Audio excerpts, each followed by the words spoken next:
ആത്മീയ കഥകളുടെ പുതിയൊരു അധ്യായത്തിലേക്ക് ഏവർക്കും സ്വാഗതം.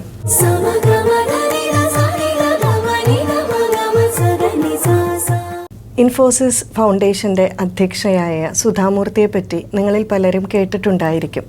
കർണാടകത്തിലാണ് അവരുടെ ജനനം. അവർ ധാരാളം സാമൂഹ്യ പ്രവർത്തനങ്ങൾ ചെയ്യുന്ന ഒരു വ്യക്തിയാണ്.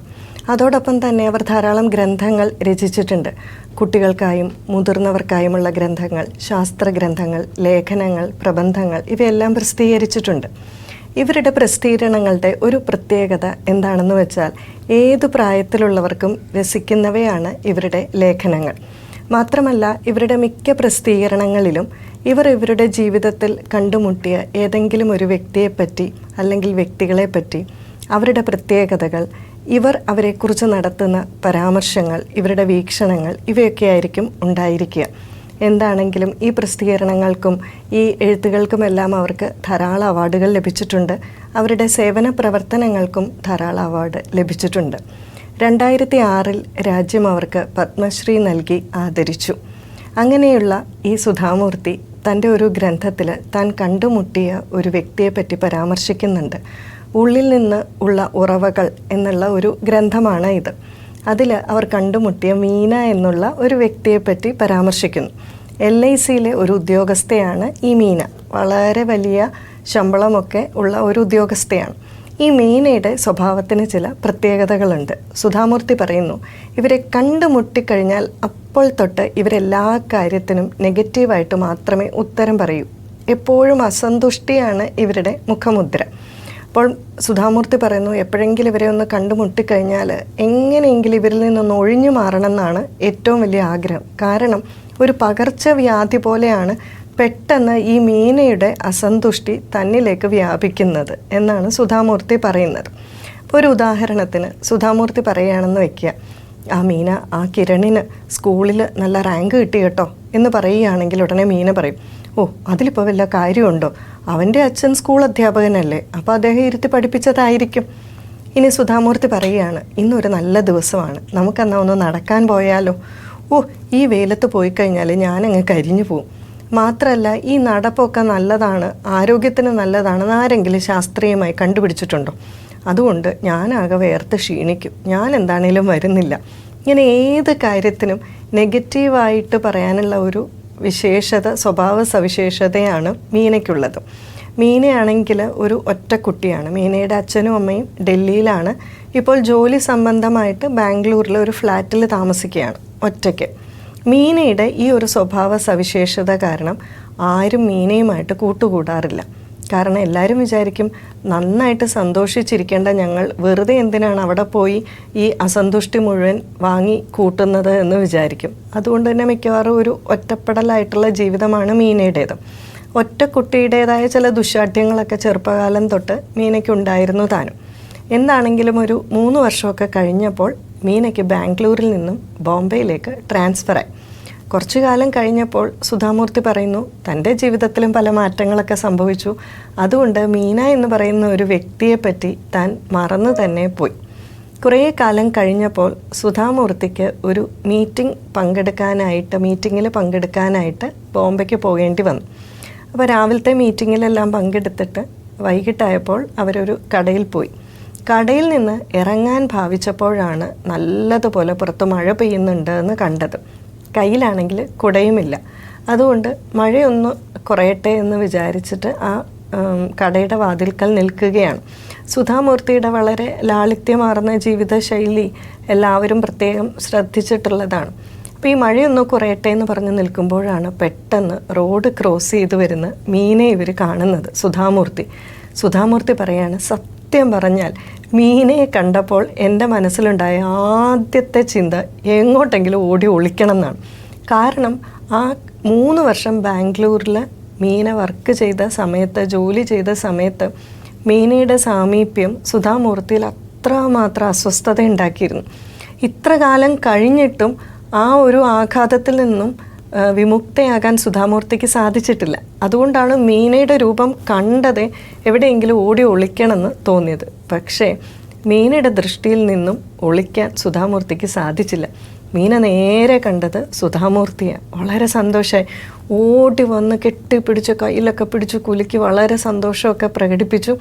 എത്ര കാലമായി നിന്നെ ഒന്ന് കണ്ടിട്ട്, എനിക്ക് എത്ര സന്തോഷമുണ്ട് എന്നറിയാമോ നിന്നെ കണ്ടിട്ട് എന്നൊക്കെ പറഞ്ഞു. അപ്പോൾ സുധാമൂർത്തി ആകെ അന്തിച്ച് നിൽക്കുകയാണ്. അത് കഴിഞ്ഞ് പറഞ്ഞു, പഴയ വീഞ്ഞും പഴയ വിദ്യാർത്ഥികളും പഴയ സുഹൃത്തുക്കളുമൊക്കെ വളരെ വിലയേറിയതാണെന്നല്ലേ പറയുന്നത്. അതുകൊണ്ട് തന്നെ എനിക്ക് നിന്നെ കണ്ടതിൽ വളരെ സന്തോഷമുണ്ടെന്ന്. ഇത് കേട്ടപ്പോൾ വീണ്ടും സുധാമൂർത്തി അന്തിച്ചു പോയി. ഇത് പഴയ മീന തന്നെയാണോ പറയുന്നത്? എല്ലാം വളരെ പോസിറ്റീവായിട്ട്, മാത്രമല്ല വളരെ ഉത്സാഹഭരിതയാണ്. കണ്ടാൽ അത്ര ഒരു നെഗറ്റീവായിട്ടുള്ള ഒരാളിൻ്റെ ഒരു പ്രതീതിയൊന്നുമല്ല. ആൾക്ക് കുറച്ച് പ്രായം വന്നിട്ടുണ്ട്, തലമുടിയൊക്കെ കുറച്ച് നരച്ചിട്ടുണ്ട്. പക്ഷെ മുഖത്തെ ചൈതന്യവും പ്രസരിപ്പിനും ആ സൗന്ദര്യത്തിനൊന്നും ഒരു കുറവുമില്ല. അപ്പോൾ സുധാമൂർത്തി ഇങ്ങനെ വീണ്ടും ആലോചിച്ച് നിൽക്കുമ്പോൾ മീന പറഞ്ഞു, നീ എന്താണെങ്കിലും ഇവിടെ ഉണ്ടല്ലോ, ഇപ്പം എന്തിനു വന്നതാ? അപ്പോൾ പറഞ്ഞു, ഞാനിങ്ങനെ ഒരു മീറ്റിങ്ങിന് വന്നതാണ്. അപ്പോൾ പറഞ്ഞു, അങ്ങനെയാണെങ്കിൽ ഇന്ന് രാത്രി നമുക്ക് ഒന്നിച്ച് കഴിയാം, എനിക്ക് നിന്നോട് ധാരാളം കാര്യങ്ങൾ പറയാനുണ്ട് മീന സുധാമൂർത്തിയോട് പറഞ്ഞു.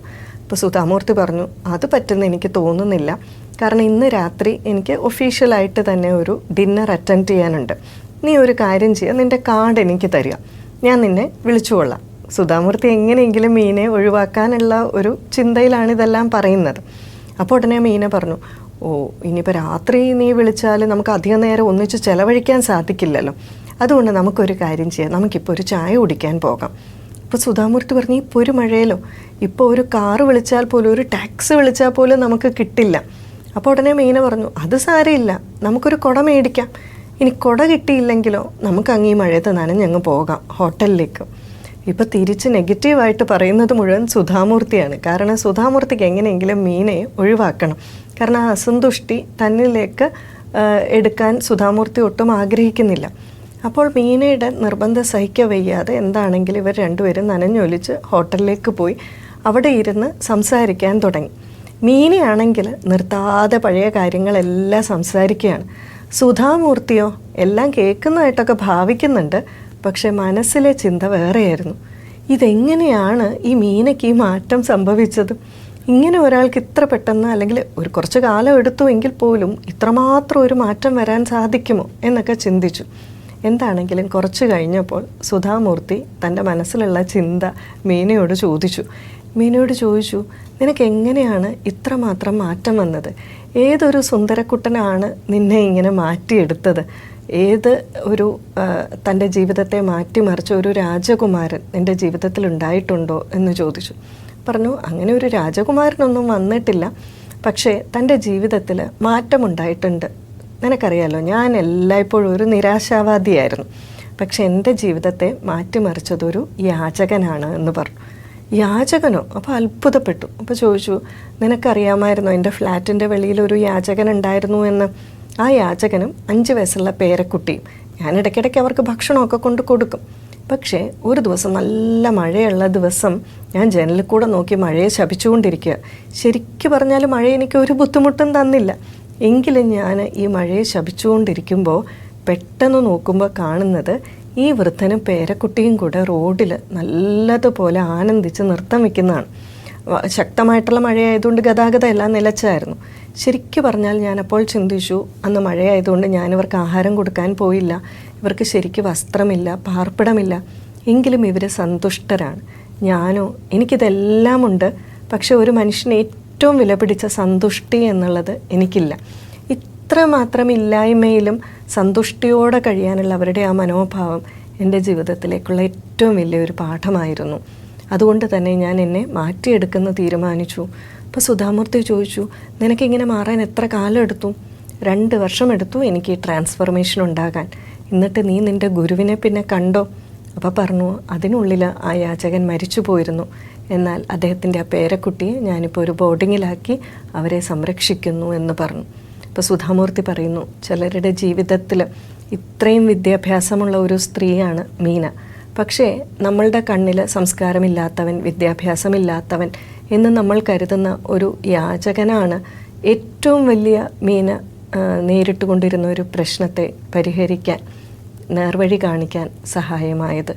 ഇതുപോലെ നമ്മളുടെ ജീവിതത്തിലും മുന്നിൽ വരുന്ന ചില ആളുകളായിരിക്കും നമ്മുടെ ജീവിതത്തെ മാറ്റിമറിക്കുക. എല്ലാവർക്കും നമസ്കാരം. ആത്മീയ കഥകളുമായി വീണ്ടും കാണാം.